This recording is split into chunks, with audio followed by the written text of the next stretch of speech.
more than 50 years. Big question now, how many banks will pass it on to consumers? Tonight we're live at the Bank of England and at number 11 Downing Street for the analysis. Also tonight, transition time, a new life of top security and intelligence briefings for Barack Obama. Meanwhile, George W. Bush begins his long farewell to the White House. On the run, police hit the Costa Blanca on the trail of Britain's most wanted. And culture capital Liverpool hosts tonight's MTV Europe Awards. We're live on the red carpet. Live from the Sky News Centre, this is Live at 5 with Colin Brazier.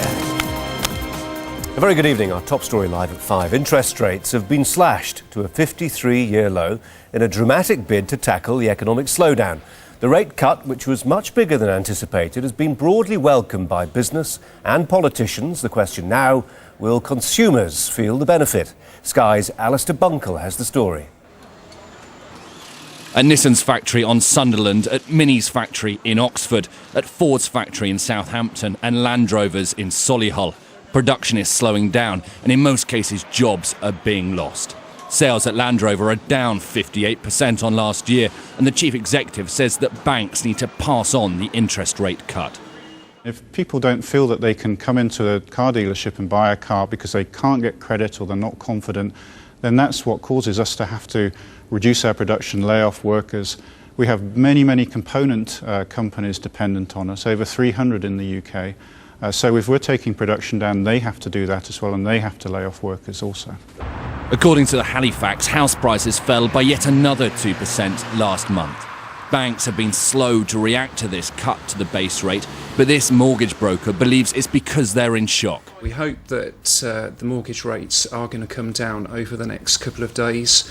There's already signs that fixed rates have started to come down in anticipation of the rate cut. So today's rate cut is definitely good news. Ian O'Donnell is one of 4 million people with a tracker mortgage who immediately stands to benefit. The interest rate cut should also be good news for the 6 people that he employs. They're very much intermixed. So I have a mortgage on my own property, part of which has been borrowed against for funding the business at certain points. So I have a fairly large personal mortgage. So obviously a cut in interest rates will have an effect on that immediately. And then for the business, we obviously have an overdraft facility for the business, and that tracks the base rate. So again, it will have an impact on that.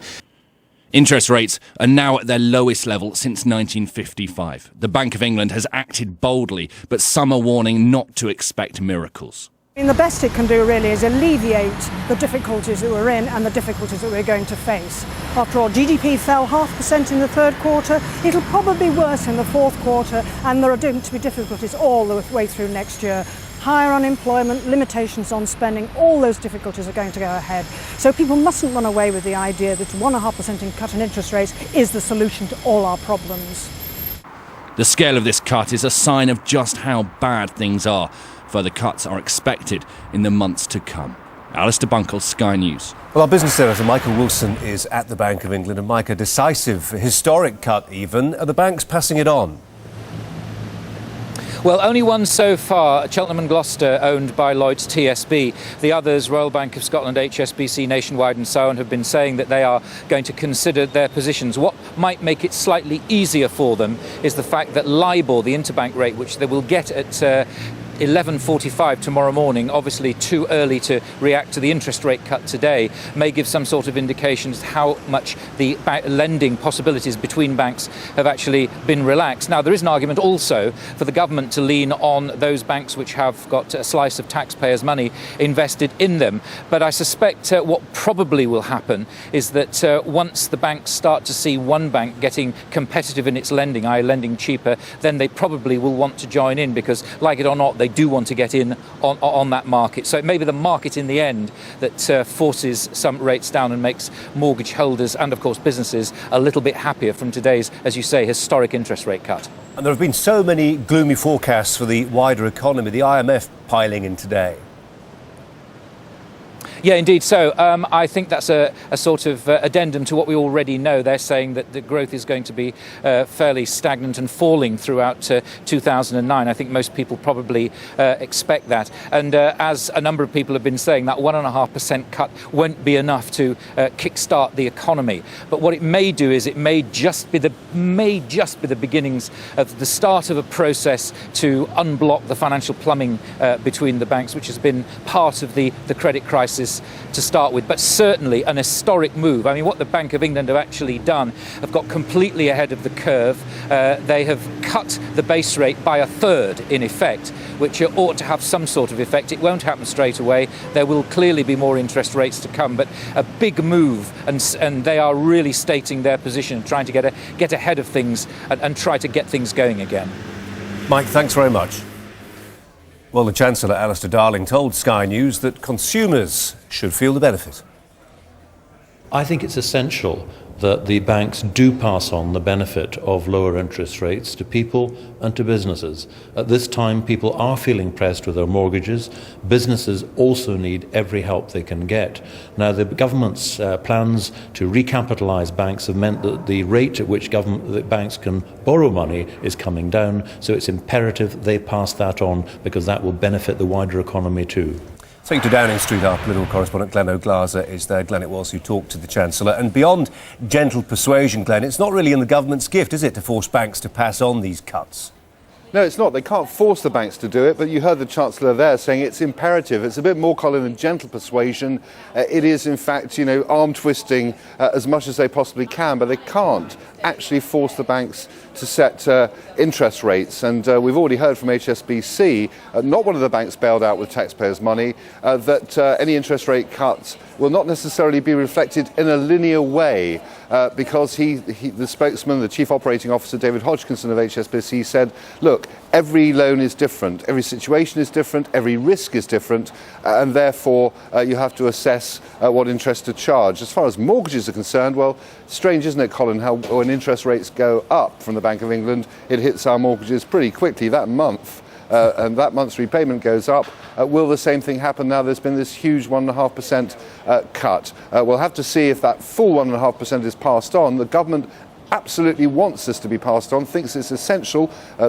Chancellor saying government's done its bit, now it's up to the banks to do their bit. And some reputable observers, Glenn, have described this as a panic rate cut. It certainly took many by surprise.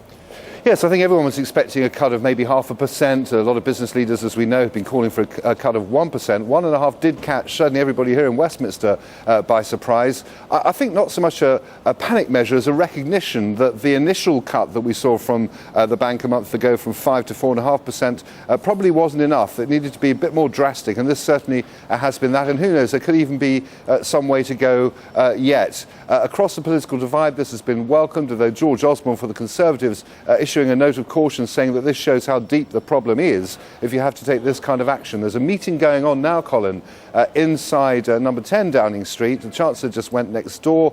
Peter Mandelson, the Business Secretary, just arrived, and I understand they're meeting Mervyn King, the Governor of the Bank of England, and Adair Turner from the Financial Services Authority, as well as, I understand, Brendan Barber from the TUC. So a top-level meeting going on at the moment. And clearly one of the things they'll be discussing is how do we persuade the high street banks in particular to pass this on to people with mortgages and indeed to small businesses who they persistently describe as the lifeblood of the British economy. Colin?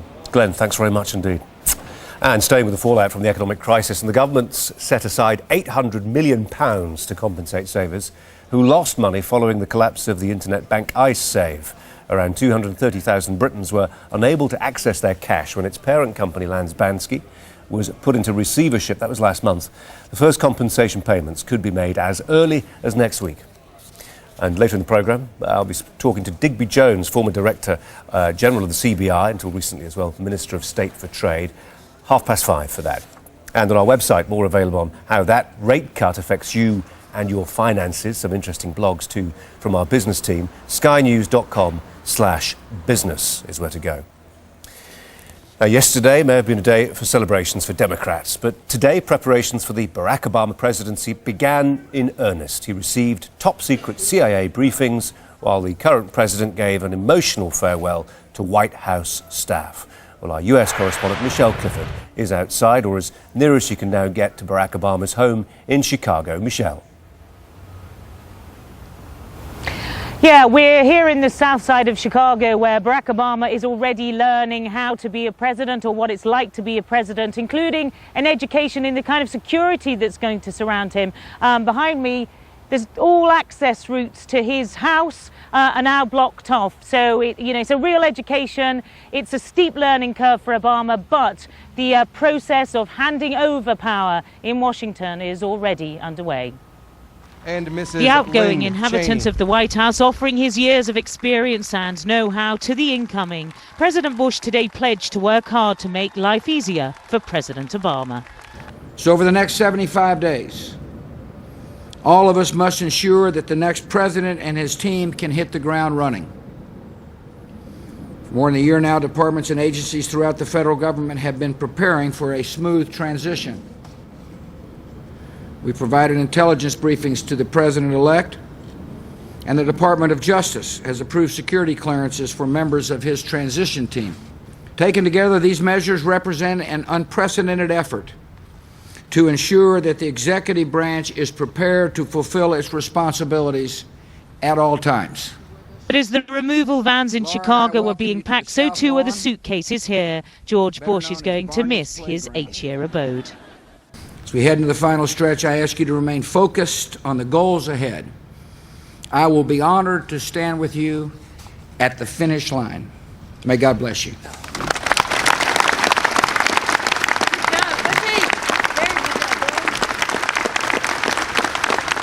The Obamas and their neighbours are already getting a taste of things to come. Residents in their South Side neighbourhood are now having to navigate bollards, armed police, Secret Service posts and hordes of journalists. This is the reality of becoming a president. When we moved here, we were able to walk right by his house, and now we're just diverted in so many different ways because it's just, we have the future president living 2 blocks away, so it's pretty cool. The threat to America's first black president has already led to an intense protective shield being put around him. But his own security isn't his only preoccupation now. Today, Barack Obama will receive his first daily intelligence briefing on national and international threats, the war on terror, the hunt for bin Laden, the situation in Iran, the nuclear threat. The transition process means Barack Obama will now be privy to all that George Bush hears. He's going to suddenly have all of the taps of the U.S. intelligence community turned on and flooding into him. All of the different intelligence agencies are going to want to impress the president with how good they are. But the political transition is only part of this evolving story. The personal shifts are already underway. Michelle Obama taking calls from Laura Bush about life in the White House. Her daughters will be the youngest incumbents of 1600 Pennsylvania Avenue since 9-year-old Amy Carter. He does have plans to bring some of his old life with him. Rumour has it he's planning to erect a basketball court at the White House. And Michelle, conspiracy theorists have, I suppose, filled millions of pages on the internet with what they think America really knows. Barack Obama found out for himself in reality today. Yeah, I mean, it's wide-ranging, we're being told. I've just got some information about what was going to go into that brief, or what he's hearing. It was destined to last between 30 minutes and an hour, we're told. Top of the list, I guess it wouldn't be too much of a surprise to many people, North Korea and its nuclear relationship with Syria, onto wider issues with Syria, Iran, Venezuela, Russia, and including issues of the oil access on Russian territory, Pakistan and the tribal areas, the hunt for bin Laden. So there's going to be a lot that he has to embrace. Clearly, these are subjects that he had to kind of hone his expertise on over the course of the campaign trail. But now it is crashing down. He got his first big intelligence brief proper today as president-elect. We know that the Director of National Intelligence has spoken to both of the presidential candidates during the campaign. In fact, we're being told today that he got his first proper intelligence brief back at the beginning of September. But now, clearly, it is a whole different ball game. He is getting all of the information that the current president, George Bush, gets. So he has to get his mind around a plethora of different subjects, different parts of the world, because he's going to have to embrace those issues come the end of January. And the president and the president-elect, they get to meet next week.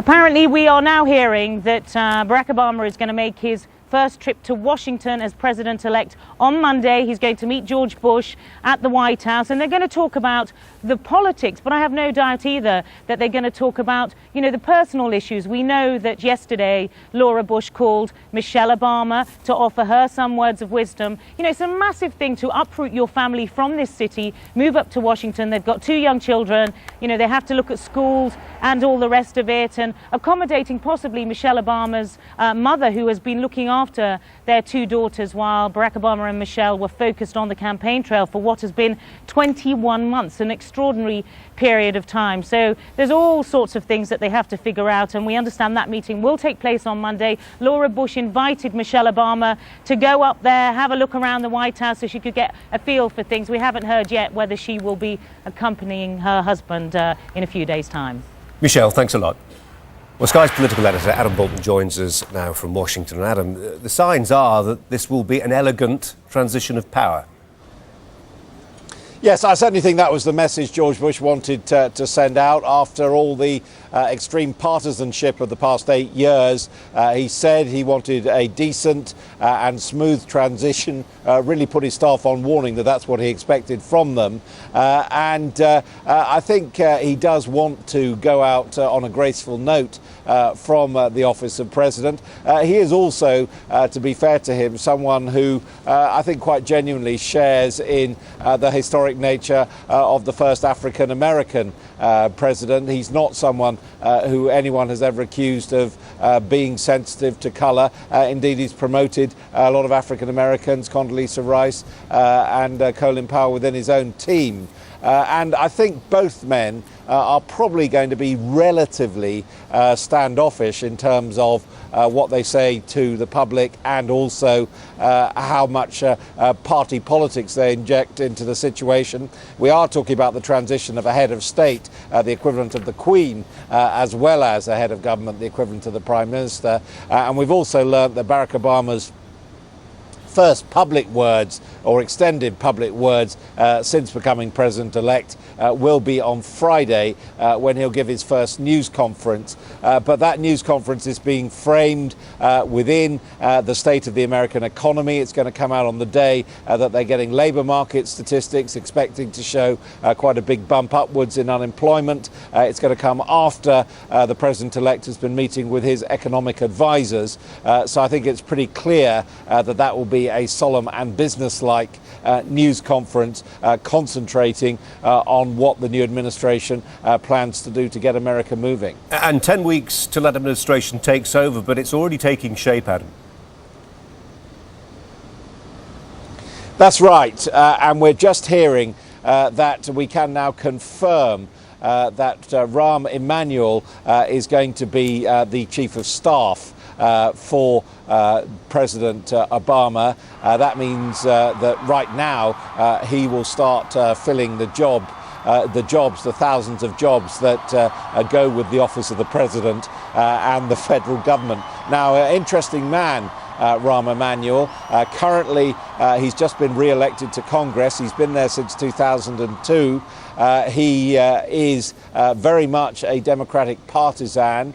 He headed up the Democratic Congressional Campaign Committee, which basically is responsible for putting in attack ads in those districts where they felt that there was a chance of unseating the Republican. Already, some of the Republicans are saying this isn't the sort of balanced bipartisan government which they were expecting from the Obama team. But I think the point about Mr. Emanuel is that he has worked in the Clinton White House.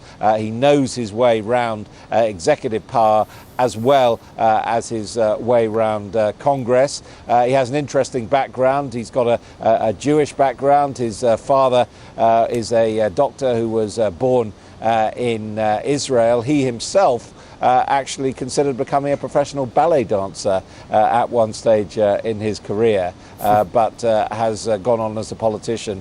And can't overestimate really the importance of a chief of staff, because, as I say, he is the broker really for all the jobs that the President has to hand out, as well as his liaison man with the Congress to a large extent. And what we're seeing is the backroom boys being appointed, the Chief of Staff, the Chief of the Transition, Mr. Podesta, another Clinton veteran, and also we're expecting today the press spokesman to be confirmed, someone who's been leading the press relations on the travelling plane. So those backroom boys are being put in place. We're told there's not going to be a rush on announcing the cabinet, although if I was guessing, I think the economic team will probably be what gets priority. Adam, thank you very much indeed.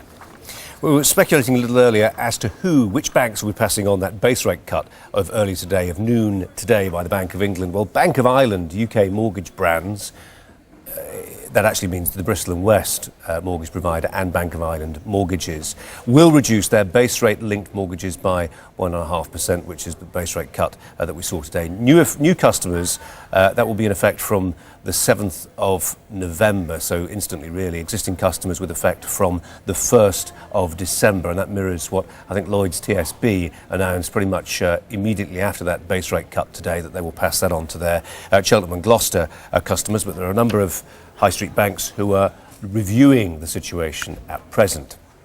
Now, voters in the Scottish town of Glenrothes are voting to elect a new Member of Parliament. Labour, defending there a majority of 10,000, faces tough competition from the Scottish National Party. Unusually, the Prime Minister's visited twice ahead of the by-election, which was triggered by the death of the Labour MP John McDougall.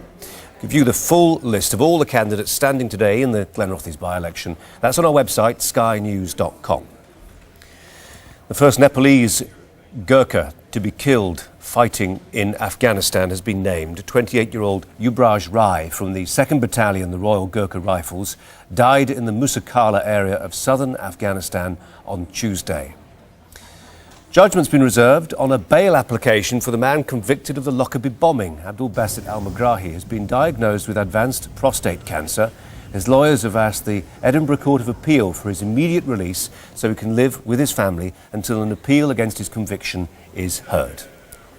This is Sky News on our website, skynews.com. Full results, analysis and picture galleries, if you've missed any of them, from the US election campaign.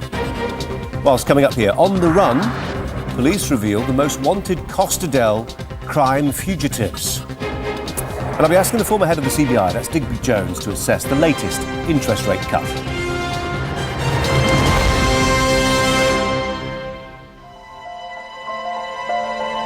Been a long time coming, but tonight, because of what we did on this day, in this election, at this defining moment, change has come to America.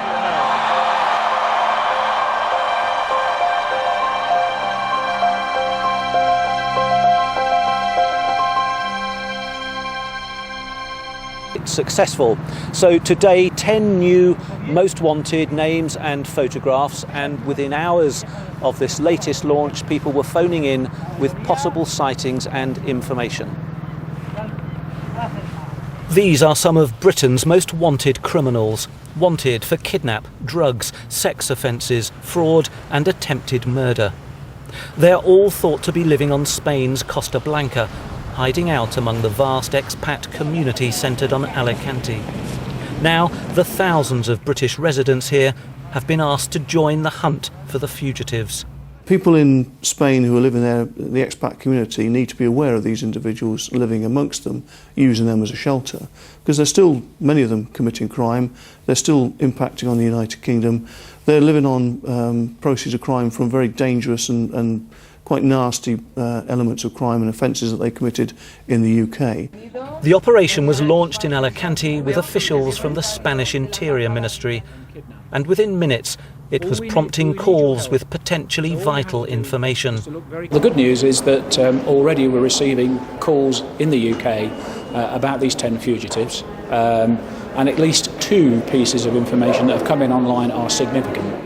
The wanted list includes company boss Dean Rice. He should be serving life for kidnapping an employee who he'd accused of stealing his money. During his trial last year, Rice's old firm in Kent was said to be a front for drug smuggling. Rice's victim was abducted by a gang and driven 60 miles towards Ashford, then down a remote country lane. The victim was taken to this deserted farmhouse, beaten, tied up and interrogated. Dean Rice jumped bail before he was sentenced. Clearly, he's not expecting to come back to his Kent home. Dean Rice and the other fugitives have already had European arrest warrants issued in their names. And if they are arrested, getting them back to Britain and into court will be little more than a formality. These days, extradition from Spain is a much simpler affair than it used to be. Donna McCafferty and her partner Anthony Kearney are wanted in Scotland for extortion and fraud. Londoner Andrew Snellgrove is accused of attempted murder, wounding and a firearms offence. From a personal point of view, if they can be caught here, send them back to England and lock them up. Can you describe Winston? Like, is he a white now, black? Calls from those who spot a fugitive go through to the Crime Stoppers Bureau in Surrey. There is a dedicated free phone number to ring from Spain. The British ambassador here has described all these wanted criminals as dangerous and not to be approached. In previous appeals here, police have asked about 30 wanted criminals and already they've got 13 of them back, so they have high hopes for this latest operation. If people are reluctant to call with information, then they've been guaranteed, say Crime Stoppers, anonymity. Nobody's going to ask them who they are and where they're calling from. Back to you. Martin, thanks very much indeed. You can get more on that story by going to our website. There you'll find that Martin has written at length there about these 10 most wanted characters living and hiding in Spain. You can see their pictures and find phone numbers to ring with information either from Spain or from the UK if you feel moved to perform a public service. skynews.com. Interest rates have been slashed, as we've been saying, in a dramatic bid to tackle the economic slowdown, but with the Bank of England warning of a very marked deterioration in the outlook, will businesses get to see the benefit? Well, Sir Digby Jones, as former director of the CBI, until recently Minister of State for Trade, joins us, as you see, from Westminster. Sir Digby, a very good evening to you. Hello. Were you surprised, as others were, by the scale of this cut? Well, this morning I was saying I wanted to see at least 1%, and a lot of economists were saying, oh, no, it'll only be 0.5%, the bank doesn't do this. So, I mean, it surprised me, and I was at the wide end of where it should be.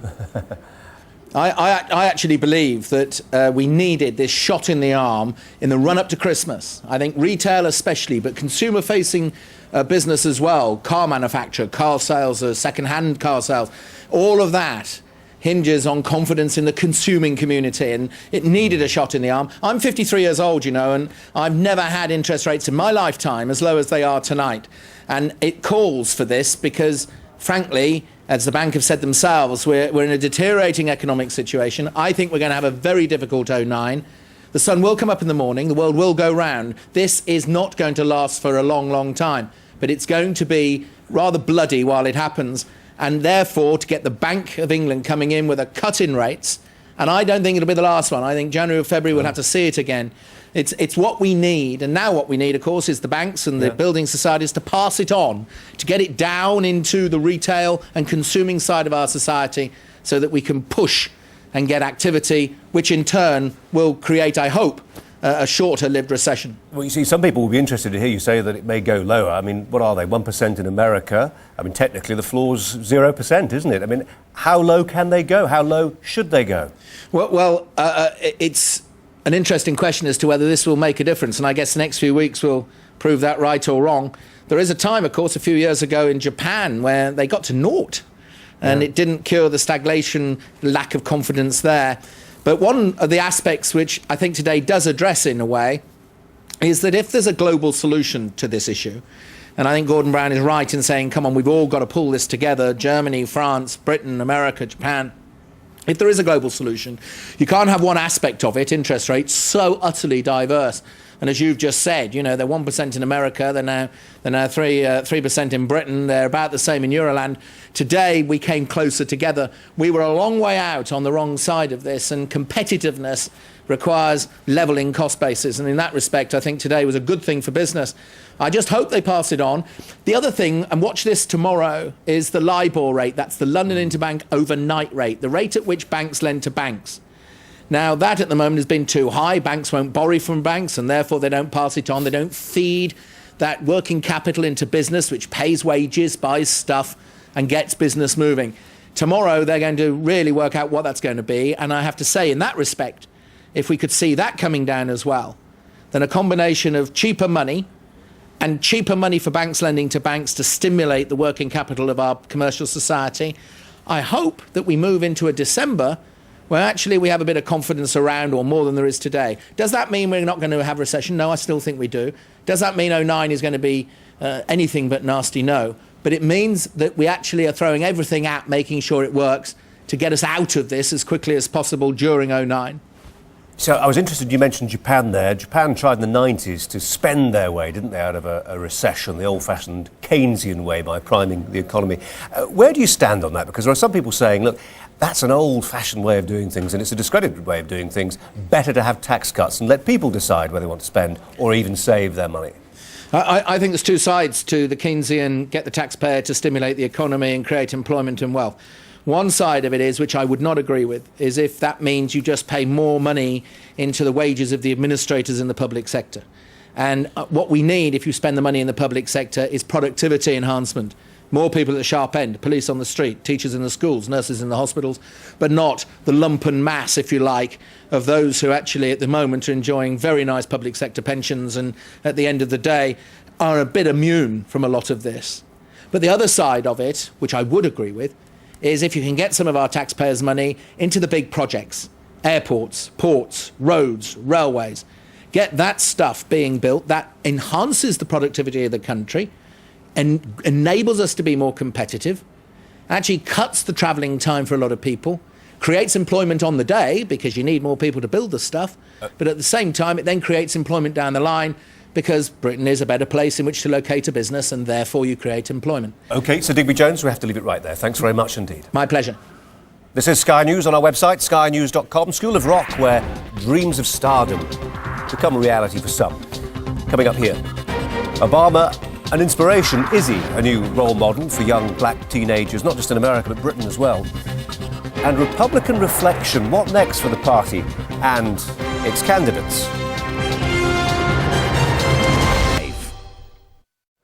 Well, the flip side of the euphoria in the Obama camp in America is that the ideological soul-searching likely to begin within the Republican Party. Their vice presidential candidate, Sarah Palin, arrived back in her home state of Alaska with calls from some for her to run for president in 2012.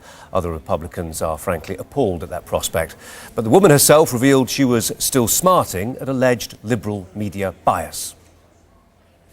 I've come away, unfortunately, with a little bit of disappointment in the world of the media, and don't anybody take it personally, please. You guys have thick skin too. Please build your skin thick. Sorry, because you know, so many things that were reported that could have easily been corrected in terms of what my record is and what we do up here in Alaska and how our government works. Too many of media folks decided not to correct something on the record when they could have easily done. That left me with a little bit of disappointment in the whole vocation here, and I don't want Americans to be kind of disappointed and not believing in our media, because you guys are a foundation of our democracy. We want to believe in you. There should not be any tension. You know, in the state of politics, what you do is you state your case, your values, your convictions. The other side does the same thing. You let the voters decide. The voters have chosen their leader. Now it's our opportunity to reach out to President-elect Obama, get him to see the light in terms of what Alaska has to contribute and to offer. I can't wait to get to work with him, too, on the good things that are in store for this country that are going to come out of Alaska. I'm joined from Washington by Terry Holt, a former spokesman for the Bush and Cheney campaign. Terry Holt, a very good day to you. So Sarah Palin for the White House 2012. Do I think that she's going to run? Yeah. My guess is that there's an awful lot of things that have to happen first. It's more likely that she will, if she's interested in national office, she will seek to run for the United States Senate. Frankly, I think that some of the stresses that happened to her reputation in the course of the campaign need to be improved. I don't think they served her particularly well by locking her in a closet for 2 weeks after the convention. She's going to need to burnish her credentials and take a shot at improving her image before something like that could occur. And probably and arguably up her game when it comes to media interviews to avoid a repeat of the the infamous interview with Katie Couric, which she seemed to come off so badly from. Well, and it was a terrible mistake to put her with Katie Couric. I think that in this country, the more credible news organizations are those that are closer to your home, the local and regional newspapers, and the smaller outlets. There was a whole world of media interviews she could do that would have helped her get accustomed to that bright spotlight. Nobody can go from 0 to light speed, even if they're as bright as Sarah Palin, without some bumps in the road, and unfortunately she hit a lot of bumps in that road. What happens now to that grand old party, grand coalition that Reagan, in a sense, brought together with the so-called paleo conservatives, the old sort of northeast coastal conservatives, the Ivy Leagues, with the neo-conservatives and the evangelicals, the social conservatives, rubbing shoulders with people who were frankly libertarians? It was this grand coalition. It's fractured now, isn't it? Well, and you know, we go through these things. The Roosevelt coalition in the Democratic Party went through a period of retooling, of being updated after it had lost a couple of elections. I believe that we've got to get back in touch with the suburbs in America. You know, this election masks some fairly basic things that stayed the same. This is still a right-of-center country. Barack Obama was elected not because of his ideology or because of his positions on the issues. He was the beneficiary of a really strong sense that we needed a change, not just a change of the direction in our foreign policy, but a change of the complexion of the occupant in the White House. And so people didn't necessarily need to check off the list all of the different issues like in some elections. I still believe that Republicans, in a pretty fair fight, that conservative coalition in this country is still pretty evenly matched with the liberal Democratic coalition in this country. But you know, Obama's campaign has marched into states which were seen as safe red states. How can the Republicans turn that around and do the same to the Democrats? Well, and you know, it goes back and forth. As recently as 2004, White House presidential advisor Karl Rove said that there would be Republican dominance in this country for a generation. And what we find is that people that live in the suburbs, pocketbook issue voters, they're not terribly ideological, and they will create wide swings in election results. And so the people that connect best with people in the suburbs, with married people who live in homes and who have regular jobs, are more interested in their pocketbook, those are the people that are always going to determine the elections in this country. Terry Holt, appreciate your time. Thanks very much. Thank you. Top stories on Live at 5 for you now. Interest rates have been slashed to a 53-year low in a dramatic bid to tackle the economic slowdown. Barack Obama has received top-secret CIA briefings as preparations for his presidency begin in earnest, and police have released descriptions of the real-life most wanted fugitives believed to be hiding on the Costa Blanca. This is Sky News. Coming up at 6, the interest rate is cut, but can it prevent the economic slide? Whilst up next in sport, 20 million's gone. Next stop, India. England's cricketers arrive in Mumbai ahead of a crucial tour.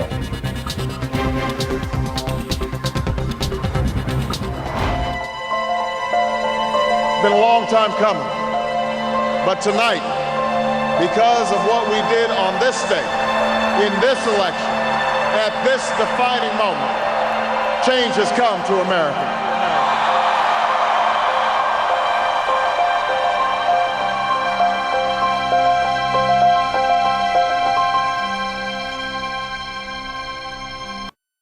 So Barack Obama will soon have the power to appoint ambassadors all over the world. He probably won't be picking Bernie Ecclestone. John Desborough. Yes, it's very true. Bernie Ecclestone came to the news today because he did an interview on the radio this morning saying that the racist taunting that Lewis Hamilton received, I think it was in the pre-season testing at the racetrack in Barcelona, it was just a joke. Unfortunately, I think Bernie Ecclestone stands there trying to pour oil on troubled waters in what has happened in Formula One today as it adapts to the Lewis Hamilton phenomenon.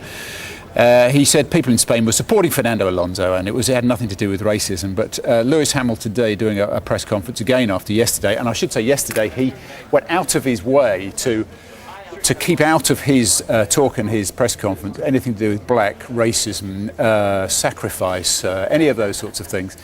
This was put to him today, and he said, no, it shouldn't just be dismissed as a joke. Why not? Well, probably because he had a belly full of that joke when he was a kid growing up in Stevenage all those years ago. So to him, it's not a joke, even if it is to Bernie Ecclestone. But he did go some way to smoothing things over a little bit with Bernie by saying that he admired him, as you would do with a man who's taken Formula One where it is. But it's an issue that's not going to go away. Let's talk about something more civilised. Let's talk about cricket. The England cricketers, yes, civilised but not so successful last weekend, and they arrived in India today for their tour there, and their mission in Mumbai and the rest of India is to improve on this position they got in the World Test rankings of 5th. Kevin Pietersen in Mumbai there, they're currently 3rd in the rankings in the world. But the difficulty is they've only got the 2 tests against India, who are doing fantastically well at the moment against Australia, and 7 one-day internationals, which they're not so hot at. And they begin their warm-up match on Sunday in Mumbai after 48 hours, Colin, on the way over from the West Indies. But England won't be facing Sachin Tendulkar in the first matches because he's a bit tired. He wants to have a couple of games off, and he's asked to be rested for the first 3 one-day internationals. He made his 40th Test century in Nagpur in this final Test with Australia today. Possibly that's the reason why he's a little bit tired. He scored more runs than anybody else. He has. He's got in Test cricket. 40 Test centuries to his name. That's 4 more than Ricky Ponting at the moment, who looked fairly glum this morning. He eventually went for 109. India closed on 311 for 5. And I think they're eyeing up a series win there, and with Surya and Botham saying the Ashes next season will be very easy for England. You can't help but agree. Sir Alex Ferguson in hot water as well with the Football Association. This is because the Manchester United manager has been charged with improper conduct. This follows his behaviour towards referee Mike Dean at the end of Saturday's game with Hull at Old Trafford. And can Harry Redknapp carry this Spurs revolution into Europe tonight? It's the UEFA Cup. The game's kicking off in a couple of hours' time. Everything has gone swimmingly for Harry at the moment. Tottenham looking for their first win in Group D tonight because they're at home to Dinamo Zagreb.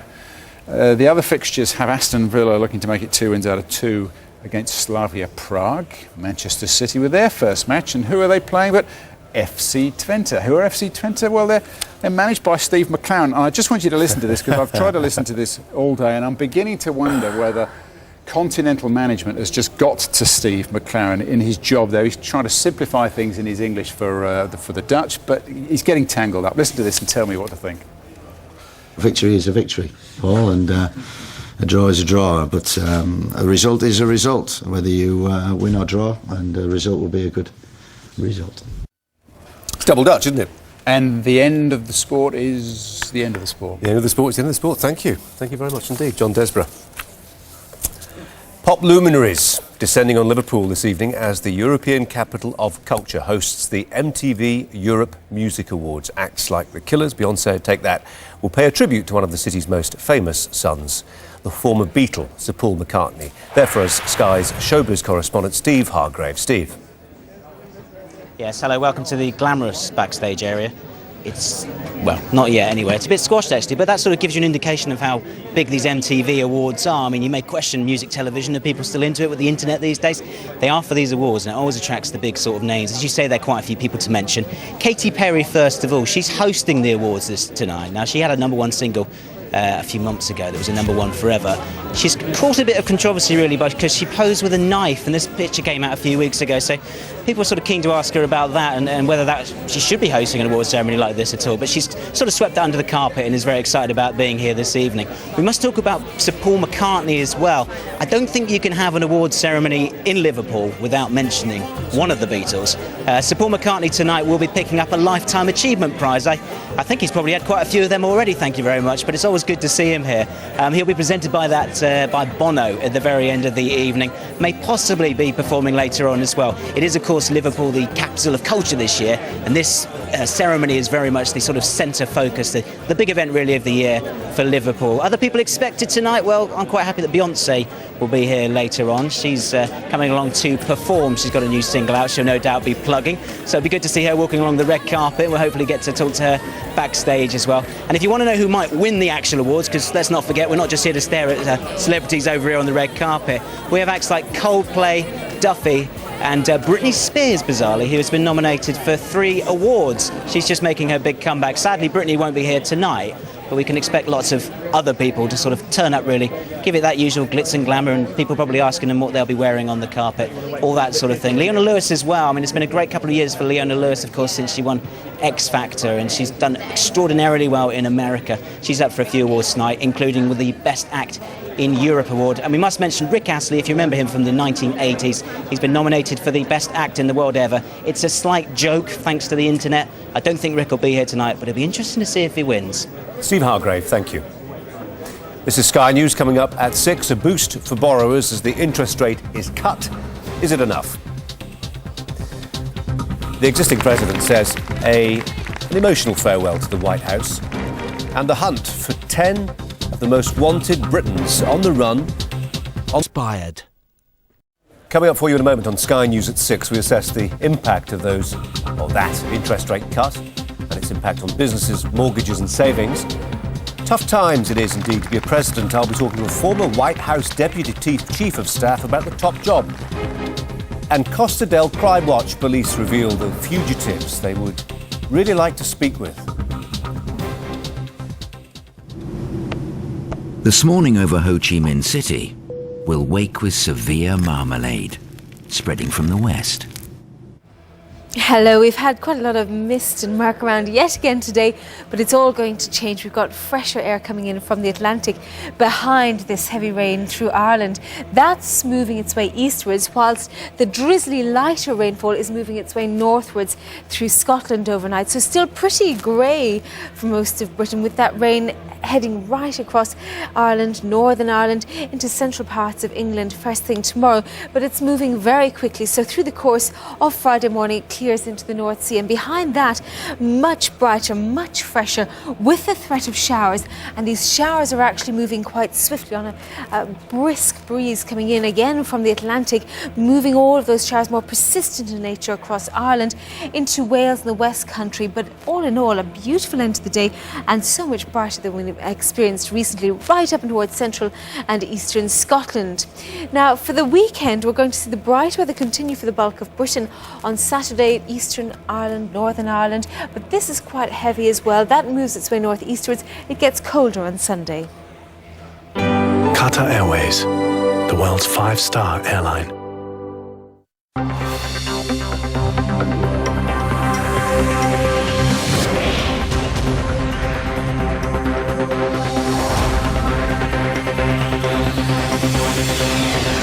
On Sky News at 6 o'clock, cutting it. The interest rate is slashed to 3%, its lowest level for more than 50 years. The big question now, how many banks will pass it on to consumers? Tonight we're live at the Bank of England and at number 11 Downing Street for the analysis. Also tonight, transition time, a new life of top security and intelligence briefings for Barack Obama. Meanwhile, George W. Bush begins his long farewell to the White House. On the run, police at the Costa Blanca on the trail of Britain's most wanted. And culture capital Liverpool hosts tonight's MTV Europe Awards. We'll be live on the red carpet. Live from the Sky News Centre, this is Sky News with Colin Brazier. Very good evening to you. Our top story at 6. Interest rates have been slashed to a 53-year low in a dramatic bid to tackle the economic slowdown. The rate cut, which was much bigger than anticipated, has been broadly welcomed by business and politicians. The question now, will consumers feel the benefit? Our business correspondent Joel Hills has the story. At Nissan's factory in Sunderland, at Mini's factory in Oxford, at Ford's factory in Southampton and Land Rover's in Solihull, production is slowing down and in most cases jobs are being lost. The car industry is in trouble. Sales at Land Rover are down 58% on this time last year. Little wonder that the chief executive was delighted by the size of this cut, although he warned that the banks need to pass it on. If people don't feel that they can come into a car dealership and buy a car because they can't get credit or they're not confident, then that's what causes us to have to reduce our production, lay off workers. We have many component companies dependent on us, over 300 in the UK. So if we're taking production down, they have to do that as well, and they have to lay off workers also. So much now depends on the banks. Think of the credit they provide as the oil which lubricates the engine of our economy. If the cost of borrowing does fall significantly, it's an incentive for us to rush out and spend money on things like cars and even property. According to the Halifax, house prices fell by 2% last month. They're down 15% on last year. Banks have been slow to react to the cut to the base rate, but this mortgage broker believes it's because they're in shock. We hope that the mortgage rates are going to come down over the next couple of days. There's already signs that fixed rates have started to come down in anticipation of the rate cut. So today's rate cut is definitely good news. Ian O'Donnell is one of 4 million people with a tracker mortgage who immediately stand to benefit. The interest rate cut could also be good news for the 6 people he employs.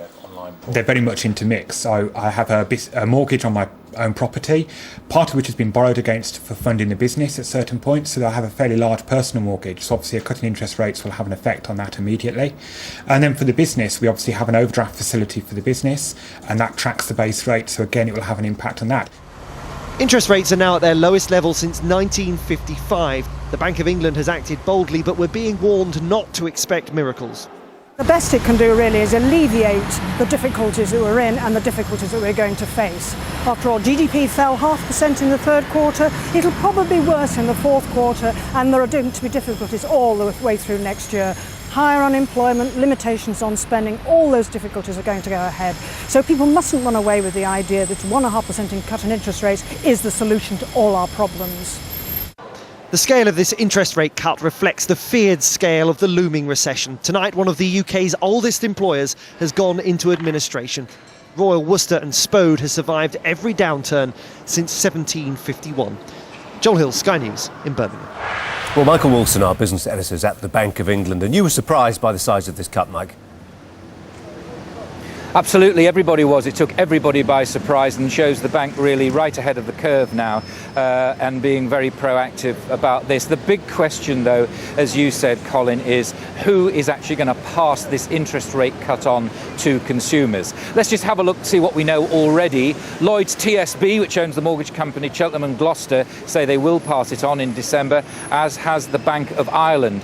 The other big ones like Nationwide, RBS, HSBC and the others are going to have a look at their lending arrangements and see what they can do. But it has to be said, though, Colin, I would think that whilst we as the taxpayers would very much like the government to lean on those banks in which we have a direct investment, it may well be in the end of the day that competitive pressures actually force the other banks to do it. Once cheaper products come on the market from Cheltenham and Gloucester and Bank of Ireland, for example, maybe the others will join in. Let's hope so.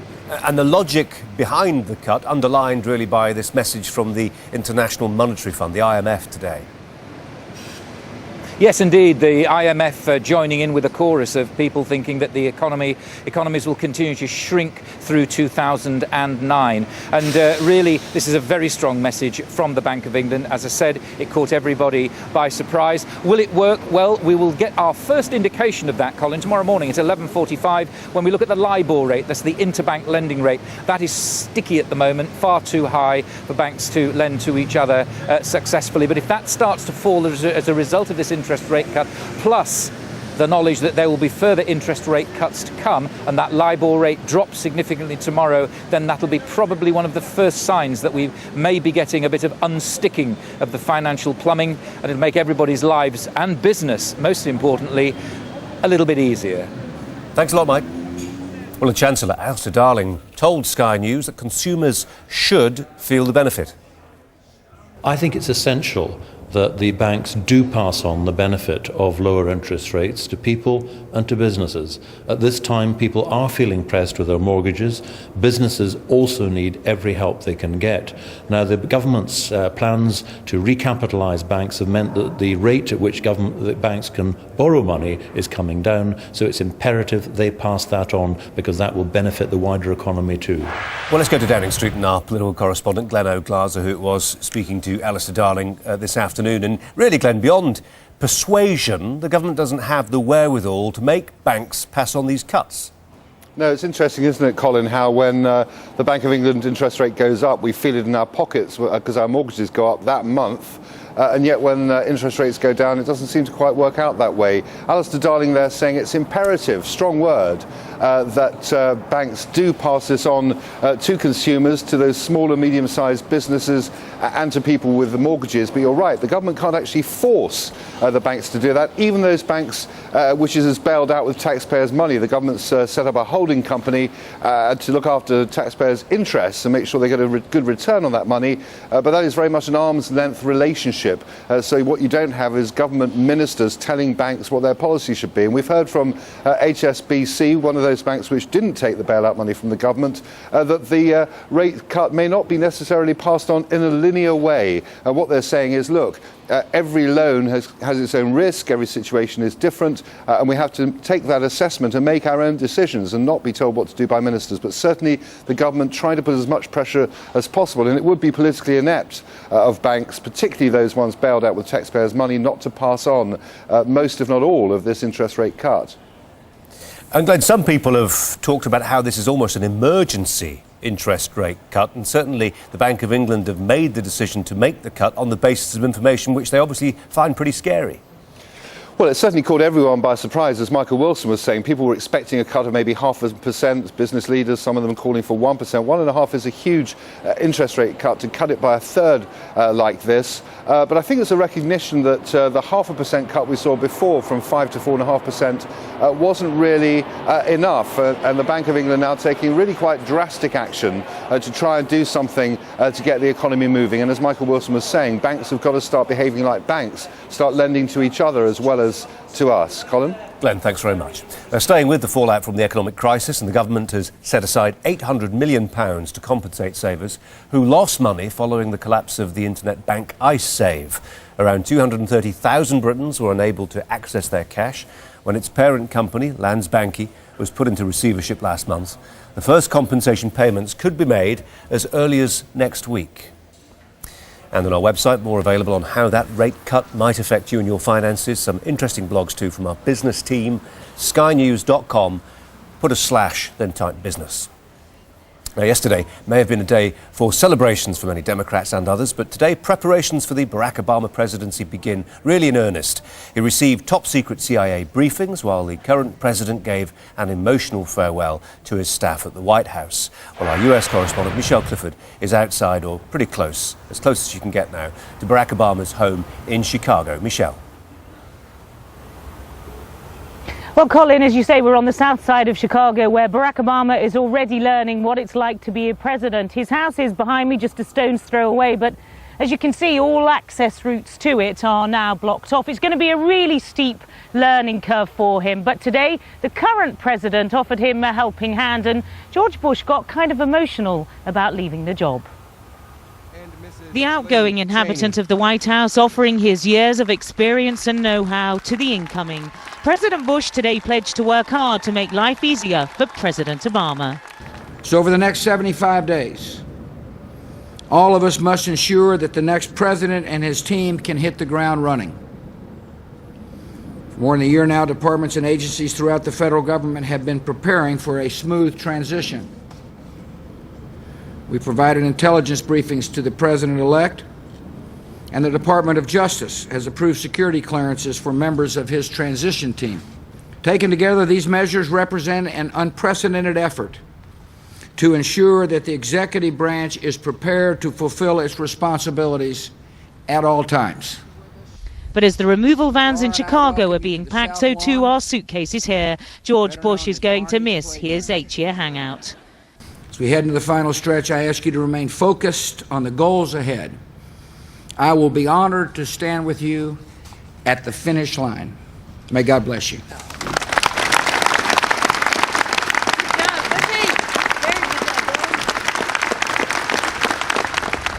The Obamas and their neighbours are already getting a taste of things to come. Residents in their South Side neighbourhood are now having to navigate bollards, armed police, Secret Service posts and hordes of journalists. This is the reality of becoming a president. When we moved here, we were able to walk right by his house, and now we're just diverted in so many different ways because it's just, you know, we have the future president living 2 blocks away, so it's pretty cool. The threat to America's first black president has already led to an intense protective shield being put around him. But his own security isn't his only preoccupation now. Barack Obama will receive his first daily intelligence briefing today on national and international threats. The war on terror, the hunt for bin Laden, the situation in Iran and the nuclear threat. The transition process means Barack Obama will have to be privy to all that George Bush hears. He's going to suddenly have all of the taps of the U.S. intelligence community turned on and flooding into him. All of the different intelligence agencies are going to want to impress the president with how good they are. But the political transition is only part of this evolving story. The personal shifts are already underway. Michelle Obama taking calls from Laura Bush about life in the White House. Her daughters will be the youngest incumbents of 1600 Pennsylvania Avenue since 9-year-old Amy Carter. He does have plans to bring some of his old life with him. Rumour has it he's planning to erect a basketball court at the White House. Michelle, we understand that President Bush and Barack Obama will meet next week. That's what we're hearing. We're being told it will be Monday. They will have a talk to kind of ease the transition. I think there'll be a lot of politics talked about there too. But I think there'll also be the sort of personal element to it. And let's not forget that. It's a huge upheaval for this family. Lived in Chicago 4 years, have 2 little girls. We know yesterday the White House have released a picture of Laura Bush ringing Michelle Obama to congratulate her, but also give her a little hint of what life is going to be like. Apparently she told her that living in the White House is absolutely fantastic. It's a great place to bring up a family. Of course, the Bushes themselves had 2 daughters, but it's going to be a learning curve politically and in those personal terms. They're going to have to find schools for the girls. There's going to be the fights over who gets what bedroom. They've got to get the puppy that Barack Obama promised the girls while he was on the campaign trail. And of course, there's the business of whether he will get that basketball court in there. But there is a lot. There's a lot to do, and he's having that first intelligence briefing today. We're told it was going to last up to about an hour. They were going to be discussing Syria, Iran, Russia, oil, all the big topics that he had to really hone his intelligence on over the campaign trail. And then tomorrow, we're hearing, he's going to hold his first presser, Barack Obama, as president-elect after an economic meeting. Clearly that was, or arguably that was the subject which won him the election. His poll ratings rose as the economy failed. So he's going to have his presser tomorrow. Then I guess it will still be a busy weekend. They've got to put cabinet heads in place and select the figures that he wants to have around him during his administration. But then off to Washington on Monday to meet President Bush. I would imagine that's going to get a lot of attention. Michelle, thanks very much. Well, Sky's political editor Adam Bolton joins us now live from Washington. And Adam, as Michelle was explaining, Barack Obama is going to be a very busy boy, and already his administration, the shape of it emerging. That's right. What he started with is appointing his backroom boys. So he's appointed the head of his transition team, Mr. Podesta, who is a Clinton administration veteran. And now he's appointed, just been confirmed, as I was saying in the last hour, his chief of staff, which really is the most important presidential job, the man who basically screens the thousands of presidential appointees from the cabinet down, and also liaises with the Congress. Now, the man he's chosen is Rahm Emanuel, who actually has just been re-elected as an Illinois congressman here in Washington. But he's decided to give up that seat so that he can become chief of staff for the Obama administration. He is a partisan figure. He's headed up the Republican Congressional Campaign Committee, which is really responsible for running attack ads against vulnerable Republicans. So some voices have been raised saying this doesn't look like a bipartisan administration. But on the other hand, he's well liked. He's quite a humorous character. In fact, at one stage he even thought about becoming a ballet dancer. Just like Podesta, the point about Emanuel is that he has experience of the White House, having worked in the White House for Bill Clinton. And it's interesting that we are seeing Barack Obama go beyond his own personal coterie in these first few appointments, getting the best people for the job and reaching out often to people who've been very close to the Clintons. In fact, Rahm Emanuel announced initially that he was supporting Hillary Clinton for the nomination. Then his friend Barack Obama got involved and asked who he was supporting now. He said, I'm going to work from under the desk. I'm going to be so far under the desk I'm taking my telephone with me. So he is a Democratic Party figure rather than necessarily an Obama partisan. Adam, thank you. Voters in the Scottish town of Glenrothes are voting to elect a new Member of Parliament, Labour defending a majority of 10,000, facing tough competition from the Scottish National Party. Unusually, the Prime Minister has visited twice ahead of the by-election, which was triggered by the death of the Labour MP, John McDougall. You can view the full list of all the candidates standing today in the by-election. That's on our website, skynews.com. The first Nepalese Gurkha to be killed fighting in Afghanistan has been named.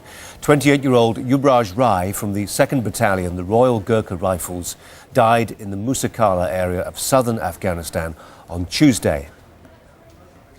Judgment has been reserved on a bail application for the man convicted of the Lockerbie bombing. Abdul Basit Al-Maghrahi has been diagnosed with advanced prostate cancer. His lawyers have asked the Edinburgh Court of Appeal for his immediate release so he can live with his family until an appeal against his conviction is heard.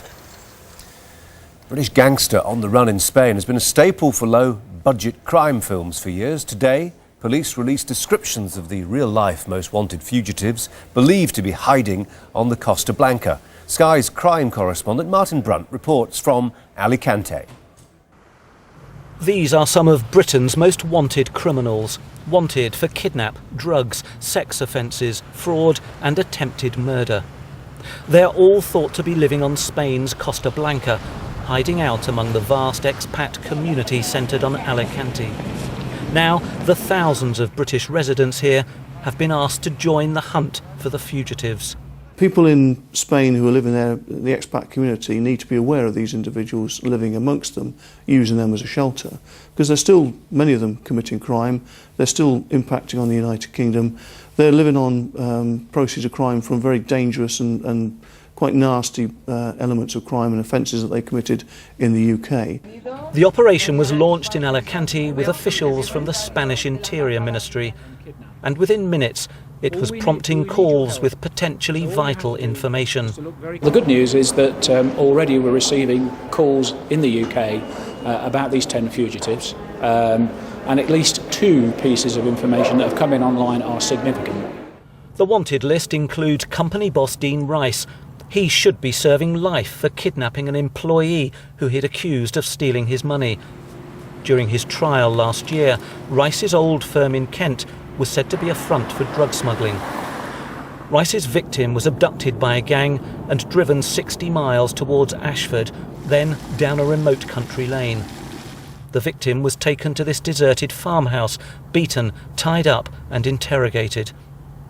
Dean Rice jumped bail before he was sentenced. Clearly, he's not expecting to come back to his Kent home. Dean Rice and the other fugitives have already had European arrest warrants issued in their names, and if they are arrested, getting them back to Britain and into court will be little more than a formality. These days, extradition from Spain is a much simpler affair than it used to be. Donna McCafferty and her partner Anthony Kearney are wanted in Scotland for extortion and fraud. Londoner Andrew Snellgrove is accused of attempted murder, wounding and a firearms offence. From a personal point of view, if they can be caught here, send them back to England and lock them up. And can you describe Winston? Like, is he a white now, black? Calls from those who spot a fugitive go through to the Crime Stoppers Bureau in Surrey. There is a dedicated free phone number to ring from Spain. The British ambassador here has described all these wanted criminals as dangerous and not to be approached. Martin Brunt, Sky News, Alicante. And you can find more on that story by going to our website. Martin there has written at length there about these 10 characters, most wanted UK criminals hiding in Spain. You can see their pictures and get some phone numbers to ring with information, either from Spain or from the UK, if you feel moved to perform a public service. skynews.com. Pop luminaries are descending on Liverpool this evening as the European Capital of Culture hosts the MTV Europe Music Awards. Acts like The Killers, Beyoncé and Take That will pay a tribute to one of the city's most famous sons, the former Beatle, Sir Paul McCartney. And there for us is Sky's showbiz correspondent Steve Hargrave. Steve. Yes, it's that evening, that time of the evening again when I spend most of the time just looking down there to see if any of these pop stars are actually turning up. It's getting going here, has to be said. We're expecting quite a lot of people here tonight. Beyoncé's meant to be here.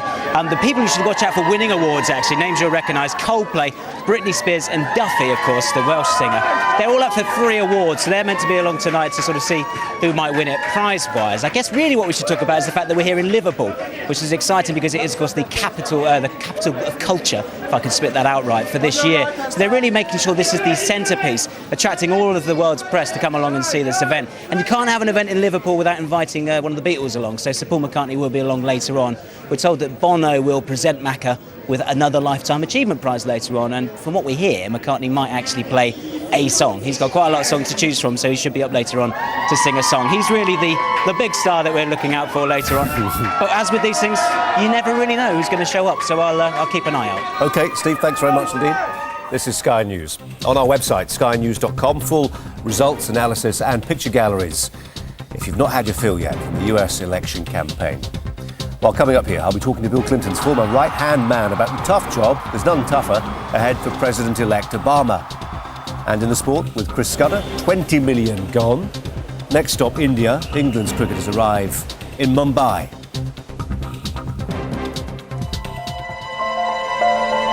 Been a long time coming, but tonight, because of what we did on this day, in this election, at this defining moment, change has come to America.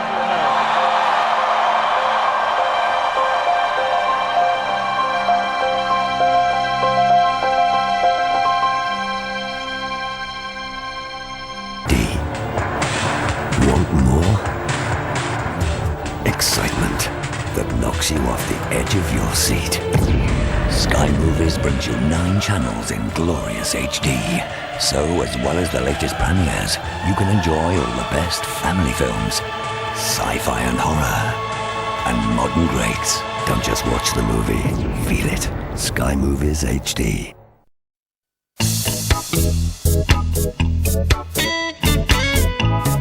Barbados, sponsors of Sportsline. And in sports tonight, the new world Formula 1 champion Lewis Hamilton's been speaking today, and he said that the Formula 1 Supremo Bernie Ecclestone was wrong to dismiss the racist taunting he received in Spain at the start of the season. Ecclestone reportedly called the, quote, monkey masks incident in Barcelona a joke, and he felt the incident had been blown out of all proportion. He added that the people in Spain were supporting Fernando Alonso and that he didn't think it had anything to do with racism towards Hamilton. But the driver didn't feel the whole episode should be considered as a joke at all. Not too impressed by what Mr. Ecclestone had to say. Sir Alex Ferguson is in hot water with the Football Association. Not for the first time. The Manchester United boss has been charged with improper conduct. It follows his behaviour towards referee Mike Dean at the end of Saturday's game with Hull City at Old Trafford.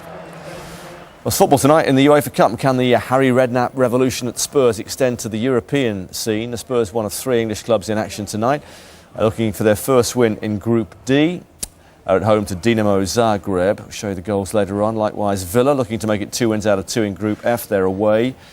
Very nice trip for the fans. Slavia Prague and Man City play in Group A. Their first match against Steve McLaren, the former England boss, and his new Dutch club FC Twente. Former England coach has been offering some illuminating words, perhaps, to his team ahead of tonight's game. Victory is a victory, Paul, and a draw is a draw, but a result is a result, whether you win or draw, and a result will be a good result. Absolutely. After letting their $20 million payday slip, England's cricketers now turn to improving their position of 5th in the World Test rankings. Kevin Pietersen and his team are settling into their Mumbai hotel after arriving in India for their tour. India currently 3rd in those rankings. Paul Collingwood will be there for the one-dayers and the tests, as will Freddie Flintoff. They play 7 one-day internationals, just 2 tests though, and they begin with a warm-up match on Sunday in Mumbai. England will not be facing Sachin Tendulkar in their first matches with India because he's Had a bit too much cricket. He's tired, apparently. He's asked to be rested for the first 3 one-day internationals. Must be all the runs he's been accumulating. Once again, he's been irrepressible, this time in the final test in Nagpur. A century number 40 in Test cricket was completed against the Australians. 109 he made. India closed the opening day of the final test. They're leading in the series, don't forget, 311 for 5. Steve Borthwick says he can't wait to lead England out as captain at Twickenham this weekend when they take on the Pacific Islanders. Borthwick retained the captaincy for the upcoming autumn internationals after impressing Martin Johnson on the New Zealand summer tour. It's hard to put into words exactly how you feel. To represent your country, it's a huge honour and privilege, and it's something that drives me on. You know, when you're in the hardest training session and you're really out on your feet and you're thinking the opportunity to play for your country, but to actually lead out your country, to captain the country is an amazing honour, especially given the guys that are in this team and how close this team has become over the couple of weeks we've had working together and the exceptional talent that's in the team. So it's a really exciting game. I think every one of us is really looking forward to it. And we'll show you all the action from that this weekend. And before that, all the goals from tonight's UEFA Cup matches in Sportsline at 11:15.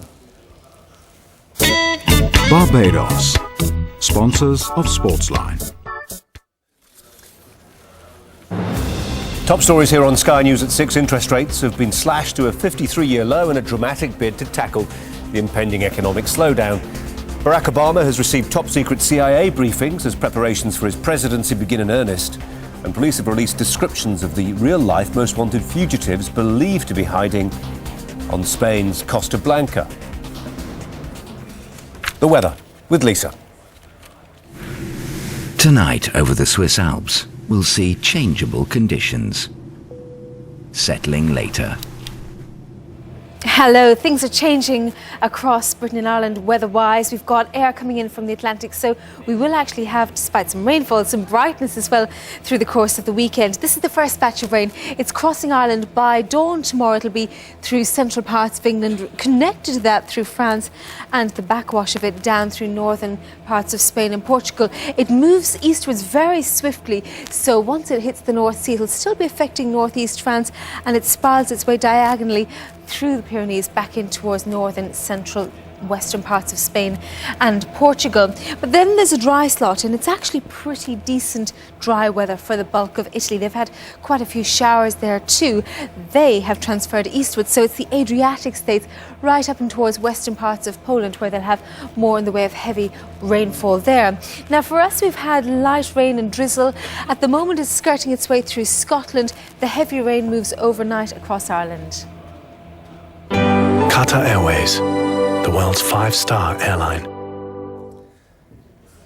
This is Sky News on our website, skynews.com. For those about to rock, the price is about £8,000. You'll find out, I'm sure. Coming up, I asked Bill Clinton's former right-hand man about the team Barack Obama needs to run the country and why an 80s icon could triumph at the MTV Awards.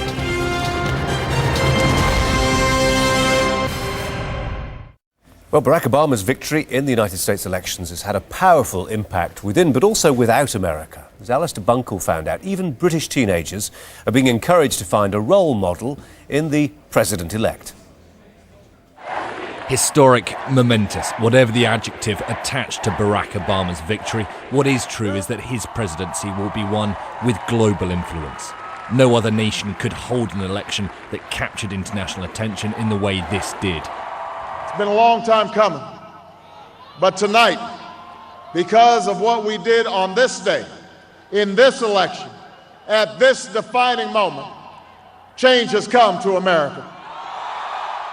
We played Obama's speech to a group of pupils at the Lambeth Academy in South London. Aged between 14 and 16, they admit to having scant interest in politics until now. I asked them for their reaction to his victory speech and whether Obama as an American was relevant to them. It motivates young people, young black people, to actually go ahead and try to be something. I think it'd be nice, to see that happen over here, to see a black president or black prime minister over in this country, because we don't really have a lot of black representatives. He shows that no matter what you want to do, if you put your mind to it and you work hard, you can become whatever you want to be. A mile or so away, 90% of pupils at the St Francis Xavier School in Clapham are black. The headmaster tells us that the school has been buzzing since the election. The playground chatter now all about Barack Obama. Let me know then now, by show of hands, those of you who feel that you personally have been very much moved by the appointment of Barack Obama as President of the United States. Who's very much in favour of that? Politics is an A-level subject at Francis Xavier, and a popular one at that. But politics, we're told, is normally a subject confined to the classroom.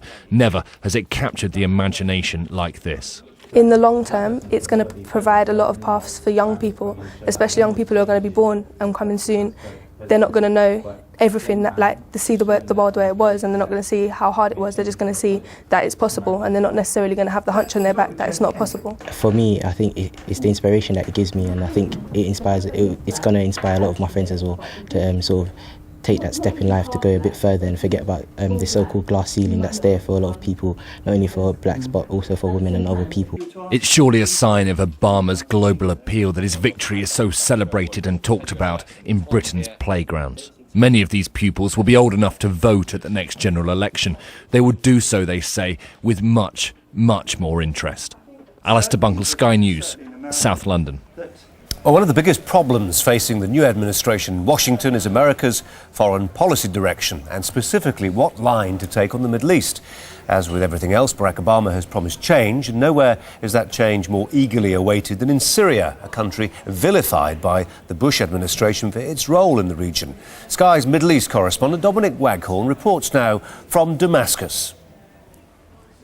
Sabah al-Khair, Syria. Good morning, Syria. Keep tuned to 101.5, 100. In a Damascus radio station, the news is sinking in. The Bush era is coming to an end. For radio host Hani Al-Saeed, things can only get better. All my friends are sending me happy emails that Bush is gone. And that shows you that they've got hope that what's coming next must be better than Bush. No matter what, even if it's a bit, it must be better than Bush. Young Syrians hope the future will be brighter under Obama. They've watched his rise closely and hope their country will now be better understood by America. African Americans in America, they're always thought of as drug dealers, thieves, whatever. And he's going to think that Muslims is not tourism. He said the time for change. We hope so. We really hope so, because we got sick of what the USA did to us and did for the Middle East in general. It's a hope shared across the Arab world. Barack Obama's pre-election sales pitch impressed many people here, offering to end Syria's isolation and talk to it instead. That could transform the bazaar of Middle Eastern politics at a time when Syria is already talking to Israel indirectly about peace. But there's a good dose of Middle Eastern skepticism too, the fear that all that glitters is not gold. My jewelry, it's good because it's gold, you see? But Barack Obama now, he's shining now. But maybe after 4 years, we don't know. People know even the sweetest intentions get moulded by events in this region. And America will find it hard to talk to Syria's leaders while the likes of Hezbollah remain the country's pin-up boys. But for now at least, the hope is things are changing. And a thaw is on the way. Dominic Waghorn, Sky News, Damascus. This is Sky News. Coming up at 7. Will the interest rate cut rescue us all from recession? And will there be more cuts to follow? Plus, Liverpool getting ready to host the MTV Europe Music Awards. We're there live. Been a long time coming. But tonight, because of what we did on this day, in this election, at this defining moment, change has come to America.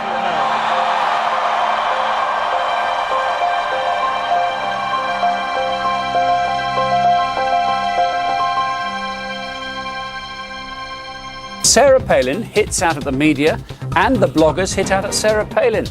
We look at how the recriminations are spreading across the web. We kick off at 7. Martin, thanks very much indeed. Well, more now on the Bank of England's dramatic, it really was dramatic, move to bring the interest rate down to 3%. That's the lowest for more than 50 years. Joining me from the Financial Times newsroom in central London, the paper's editor, that's Lionel Barber. A very good evening to you, Lionel Barber. Not unprecedented, but historic, certainly, word that's been used repeatedly today about this interest rate cut. How do you reflect that historical event in tomorrow's newspaper? Well, we're going to give it a 2.5 thumbs up, if that's possible. The reason is that we think actually the Bank of England could have gone further, perhaps even 200 basis points.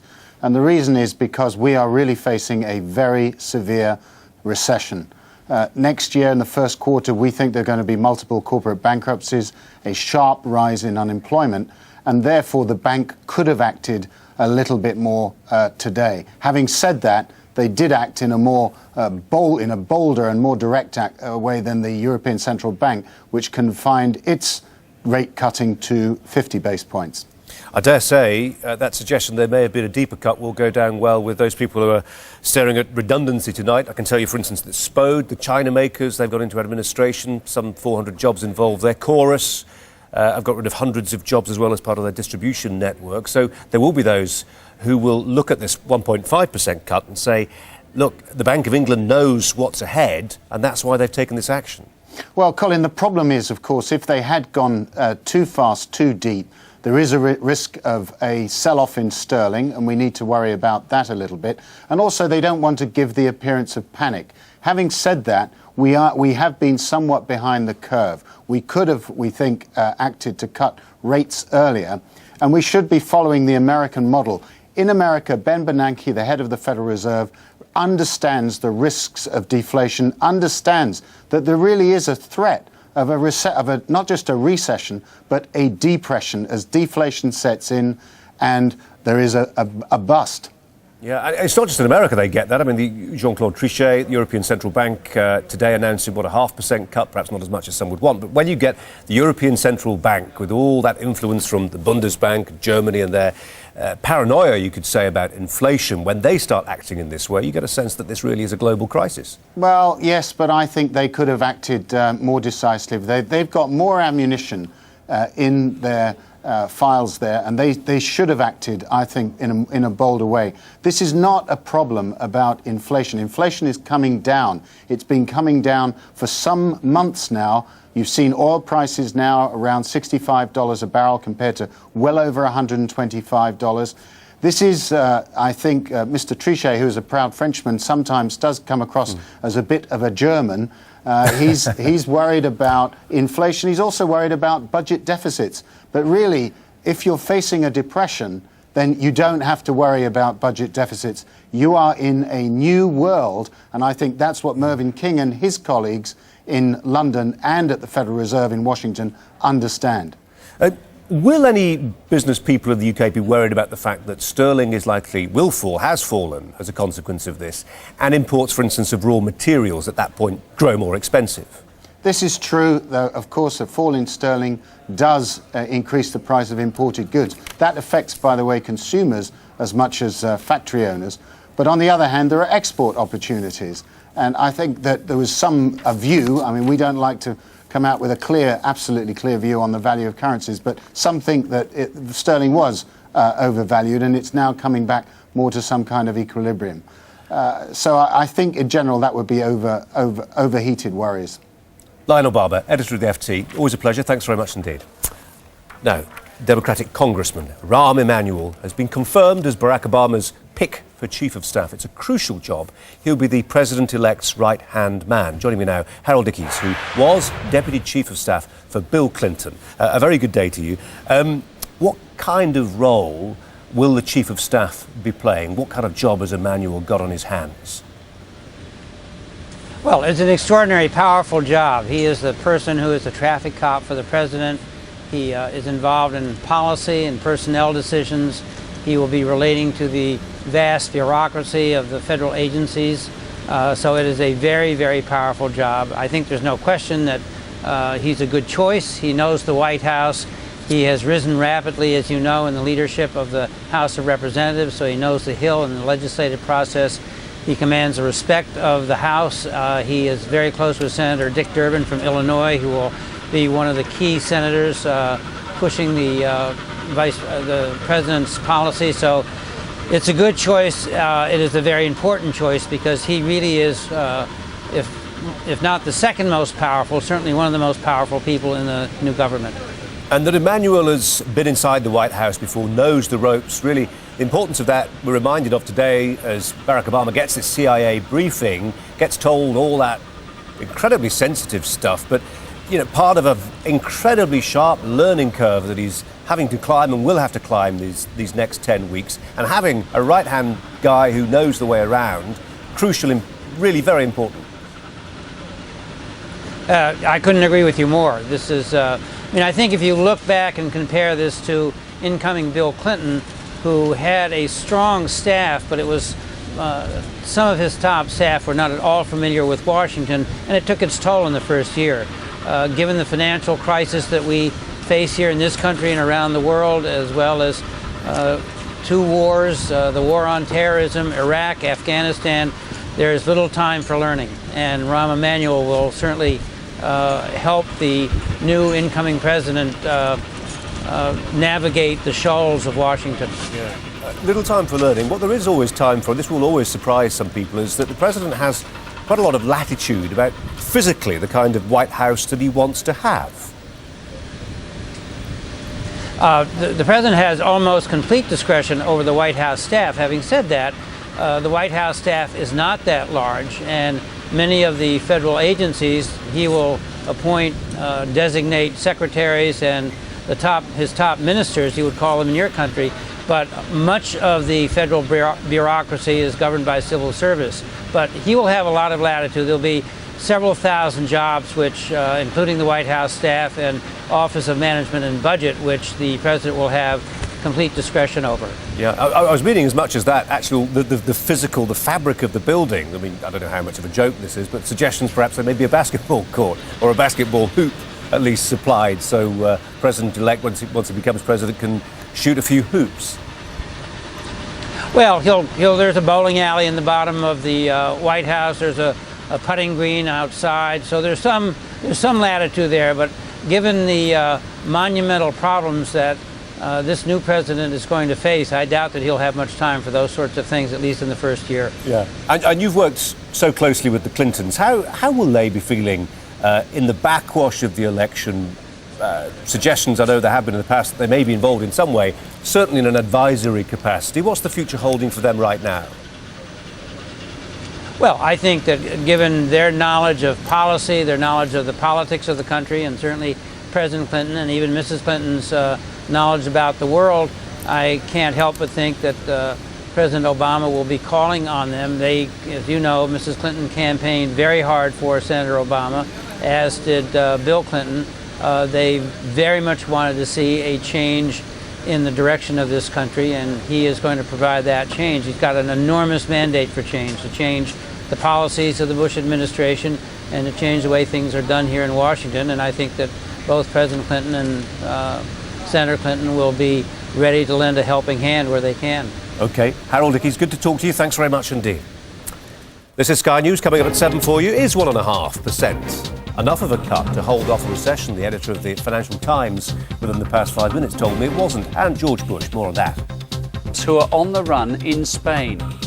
And are bloggers really to blame for our lack of interest in politics? This morning over Ho Chi Minh City will wake with severe marmalade, spreading from the west. Well, spreading from the west in our case is heavy rainfall. It's moving swiftly across Ireland overnight, and first thing tomorrow we'll feel the effects of it through central parts of England, sitting diagonally. Meanwhile, the lighter rainfall is clearing Scotland, so it is generally speaking going to be another grey night for the bulk of Britain, and then we'll have that rain first thing, behind which there'll be some brighter weather through Wales and the West Country, Eastern Ireland, Northern Ireland initially, before the west is packed with these showers, plentiful in nature, very intense, windy and wet at times, and all of that spreads its way into Wales and the West Country as well, although it should be a mostly dry afternoon for the bulk of Britain apart from Northern Ireland. There'll be two bands of showers effectively, one through northern stretches and another one into the south. This one's likely to hit the southwest of Scotland, northwest England as well, and the one through Southern Ireland might well move into Cornwall later in the day. Now, for the weekend, we've still got this bright weather across Britain, mild as well, 11 to 13 degrees Celsius for many areas. Bright too initially through central eastern Ireland and Northern Ireland, but it does turn wetter on Sunday. Qatar Airways, the world's 5-star airline.